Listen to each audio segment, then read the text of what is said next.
Assalamualaikum dan salam sejahtera. Saya Hafiz Harif. Okey, di video kali ini saya nak berkongsikan kepada rakan-rakan tips and trick. Macam mana kita nak close ataupun kita nak menjual si kad Tun Wow ni kepada orang yang kita jumpa. Tak kisah dia kenalan ataupun bukan kenalan ke, tapi bila kita berjumpa depan-depan dengan dia, macam mana cara kita nak selit ataupun ceritakan pasal produk si kad Tun Wow ni. Macam mana cara dia. Alright, ramai orang buat kesilapan yang sama tau, di mana bila dia datang cerita pada orang, tak kisahlah kenalan dia ke apa whatsoever lah kan, dia akan sibuk menceritakan tentang sejarah produk dia, apa produk dia punya karakteristik lah apa dan sebagainya. Dan kalau dia cerita pasal kelebihan produk pun, dia cerita kelebihan produk tu tanpa dia tahu, dia ambil tahu orang tu nak tahu ke tak. Jadi disebabkan dia selalu membagi je pada orang, itu yang menyebabkan ramai orang tak minat. Contohlah dia cerita, SIM card ni top up apa, diasaskan oleh siapa, SIM card ni bagi internet, pelan data apa. At last orang tu reject. Sebab apa tahu? Sebab kita selalu memberi pada orang tanpa kita tahu yang bahawa produk kita tu selesaikan masalah dia ke tak. Jadi inilah kesilapan yang ramai orang buat dan menyebabkan ramai orang reject. Jadi macam mana cara kita nak jual dengan mudah sebenarnya rakan-rakan? Trik dia yang pertama adalah selesaikan masalah dia. Selesaikan masalah dia. Kalau produk kita tu boleh selesaikan masalah dia, walaupun kita baru cerita satu je benefit produk tu, sudah cukup buatkan dia hulur RM12 untuk dia beli singgah kita. Macam tu cara dia. So macam mana kita nak selesaikan masalah dia? Begini caranya tuan-tuan. Yang pertama, tanya soalan. Tanya soalan. Mulakan dengan tanya soalan dulu. So bila kita nak mula tanya soalan, apa soalan dia? 4 soalan ni. Tuan-tuan kena ingat. Soalan yang pertama apa? Pakai line apa? Bang, pakai line apa? Soalan yang kedua apa? Bang, top up berapa? Soalan yang ketiga apa? Dapat data berapa? Soalan yang keempat apa? Internet laju berapa?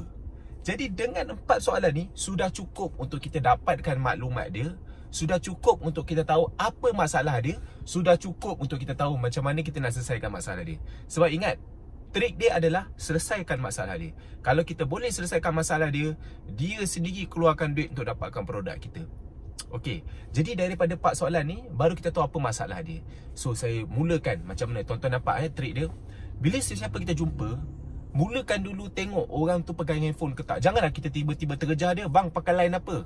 Tak boleh macam tu. Kita kena mulakan dengan bila dia tengok handphone. Barulah soalan kita tu berkait dengan situasi dia. So, kita kena pastikan dia pegang handphone dulu.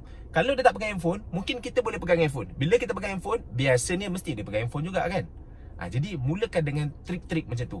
So, lepas dia pegang handphone, baru kita start tegur dia. Okay, bang, abang pakai line apa? Itu soalan pertama. So, daripada situ dia akan cakap lah line Digi ke, Maxis ke, Celcom ke, U-Mobile ke, SOX ke apa ke kan, tak kisah. So, daripada situ baru kita mulakan dengan soalan kedua. Okey, abang pakai SIM card Maxis. Okey, abang top up berapa bang SIM card tu? Sebulan abang top up berapa? Sebulan abang top up berapa? Soalan yang kedua. Jadi daripada situ, bila dia bagi tahu yang dia top up tu nilainya lebih banyak daripada apa yang pelan kita tawarkan, apa yang pelan Tun Wow tawarkan, so dekat situlah masalah dia. Tak payah pergi yang ketiga dan yang keempat. Soalan ketiga keempat, kita selesaikan masalah yang nombor 2 je. Saya bagi contoh, pakai Maxis, top up berapa bang? Saya top up 80 sebulan. Jadi daripada situ kita kena ingat, plan Tun Wow biasanya yang kita akan promosi adalah 35 ataupun 50 kan, ataupun 60 lah. Kalau dia pakai lebih daripada 50, 60 ke 80 ke 100 ke lebih daripada tu, maknanya dia ada masalah bayar mahal. So daripada situ kita boleh offer dia, top up 80 bang, lebih baik abang upgrade singkat bang. Nampak word dia apa? Upgrade. Ingat, trik dia yang kedua apa? Gunakan word upgrade. Jangan guna word tukar. Sebab benda tu akan menimbulkan dia rasa macam macam banyak benda dia kena buat. So apa yang cara dia adalah upgrade.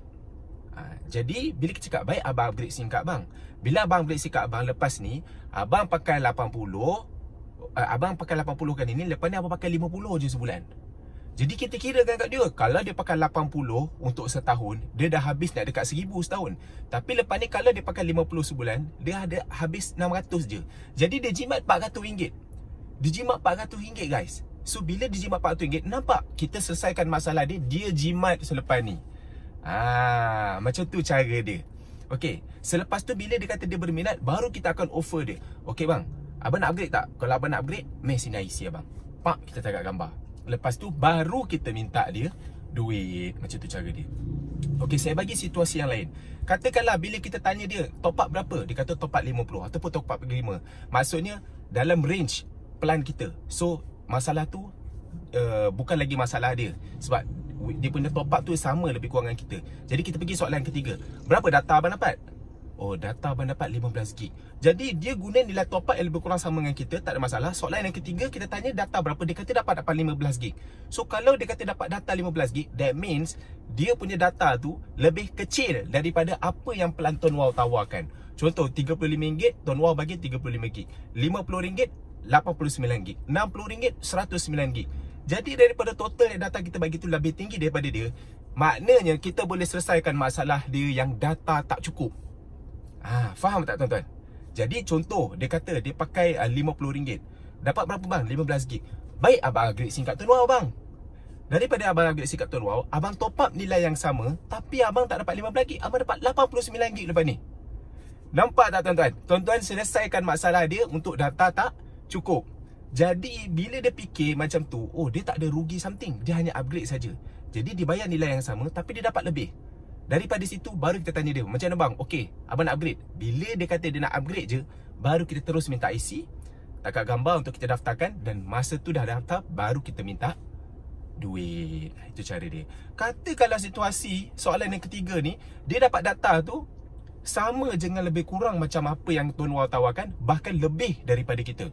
Contohlah, dia pakai data tu RM35, dia dapat unlimited data. Contoh. Jadi baru kita pergi soalan yang keempat. Soalan yang keempat apa? Internet abang laju berapa bang?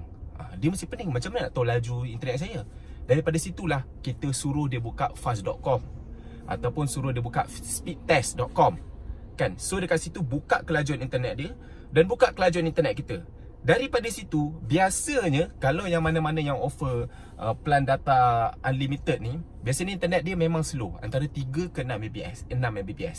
Jadi bila dia tengok kelajuan dia macam tu, dan dia tengok pula kelajuan kita lebih tinggi daripada dia, 20, 30, 50 Mbps dan sebagainya, daripada situ tuan-tuan, baru tuan-tuan boleh compare. Abang punya internet slow, maknanya selama ni abang buka video ke apa ke lag buffering loading banyak abang susah abang nak upload, download semua lambat Okey, apa kata abang upgrade kepada SIM card Tuan Wow? Kalau abang upgrade ke SIM card Tuan Wow, abang dapat laju macam saya ni bang. Abang dapat laju macam saya ni. Jadi daripada situ kita selesaikan masalah apa? Kita selesaikan masalah laju. Kita selesaikan masalah internet dia yang tak laju tu, yang slow tu. Jadi ini dia soalan yang keempat. Alright? Jadi kita boleh selesaikan mana-mana soalan. Daripada 4 soalan ni, kita gather maklumat dia, kita dapatkan maklumat dia. Daripada situ baru kita tawarkan apakah solusi yang kita boleh bantu untuk dia. Macam tu dia tuan-tuan. Okey, biasanya bila kita cakap, bila kita dah tawarkan suatu solusi untuk selesaikan masalah dia, kadang-kadang bila kita cakap, macam mana bang nak upgrade? Kadang-kadang dia nak fikir dulu. Walaupun dia nampak produk ni boleh selesaikan masalah dia, mungkin dia tak yakin. Ya tak ya ke? Betul ke apa yang Mamat ni cakap? Kan? Jadi kita perlu meyakinkan dia. Macam mana kita nak yakinkan dia? That's why perlunya garanti, perlunya jaminan. Jadi macam mana cara dia? Bagi jaminan tuan-tuan. Bagi jaminan. Jadi macam ni, contohlah dia kata, macam mana bang, saya fikir dulu boleh tak bang? Macam ni bang, abang tak perlu fikir. Caranya bang, abang pakai je SIM card ni dulu, abang langgan pelan dulu. Katakanlah bila abang dah langgan pelan, abang tak dapat laju SIM card tu, abang punya SIM card tak lebih laju daripada apa yang SIM card abang pakai sekarang. Ataupun abang dah pakai SIM card Tuan Wow ni, abang tak dapat data yang saya tunjuk sekarang. Ataupun abang dah pakai SIM card ni, abang punya data tak cukup daripada abang yang pakai, daripada Tuan Wow ni tak cukup. Okey, tak apa, saya pulangkan balik modal abang. Itu cara dia. Jadi orang yang boleh bagi jaminan ni, of course orang kena ada capital lah. Jadi kalau peringkat awal tuan-tuan tak takut untuk nothing to lose, tuan-tuan tidak takut untuk to lose something, saya cadangkan tuan-tuan bagi jaminan macam ni. Sebab saya dulu suka bagi jaminan macam ni. Memanglah bila kita bagi pada 10 orang, 15 orang, satu akan minta refund. Biasalah bila dia pakai, memang ternyata kawasan dia tu memang internet tak laju, ataupun dia pakai memang tak cukup. Jadi tak apa, kita refund pada dia. Sebab apa? Sebab kita pun tak naklah dia marah-marah. Kita nak menjual pada dia supaya dia rasa happy, masalah dia selesai, kita tambah baik nilai dia. So kalau benda tu, produk kita tu tak dapat tambah baik nilai dia, tak apa, kita refund balik. Jadi apa yang saya nak bagi tahu, dengan jaminan ni sebenarnya kita boleh tambahkan keyakinan ni untuk dia beli produk kita. Jadi tuan-tuan boleh gunakan 4 tips ni. Tanya 4 soalan. Banyakkan guna word upgrade SIM card, bukan tukar SIM card. Kekalkan nombor lama boleh. Dan bagi jaminan. Saya bagi contoh situasi. Katakanlah dia pakai unlimited, kan? Lepas tu kita dah tunjuk internet dia slow, internet kita laju. Lepas tu kita offer dia upgrade. Mesti dia cakap, alah tapi data aku unlimited, data kau mana cukup 35GB. Contoh. Jadi daripada situ baru kita boleh counter dia dengan kita bagi tahu, kalau kau pakai SIM card aku ni, sebenarnya 35GB data pun dah cukup dah sebenarnya. Kalau kau tak cakap, kau tengok baki data aku. Jadi kita tunjukkan baki data kita yang carry forward dan sebagainya. Jadi pada situ baru dia nampak, oh sebenarnya 35GB data ni cukup dia sebenarnya. Jadi inilah fungsinya kita bagi jaminan. Macam ni lah, kau pakai dulu SIM card aku, kau langgan dulu, kau try dulu, tengok cukup tak. Kalau lah kau rasa kau pakai ni tak laju dan kau rasa memang tak cukup membebankan kau, aku boleh bagi balik. Kau boleh pulangkan balik SIM card ataupun aku boleh refund balik kau. Jadi dengan jaminan-jaminan macam ni, biasanya akan menambahkan keyakinan dia untuk dia cuba SIM card kita. Kalau dia guna, dia happy, dia akan terus guna top up dan beri kita commission. Kalau dia tak happy, dia boleh minta refund. Boleh, tak ada masalah. So bila kita nak berniaga ni, kita kena yakin, kita kena confident. Jadi ini adalah sedikit tips saya berikan kepada rakan-rakan macam mana kita nak close direct dia. Jangan kita sibuk menceritakan pasal produk kita dan sebagainya. Tanya soalan je, 4 soalan. Daripada 4 soalan tu, kita cuba selesaikan masalah dia. Hopefully membantu semua.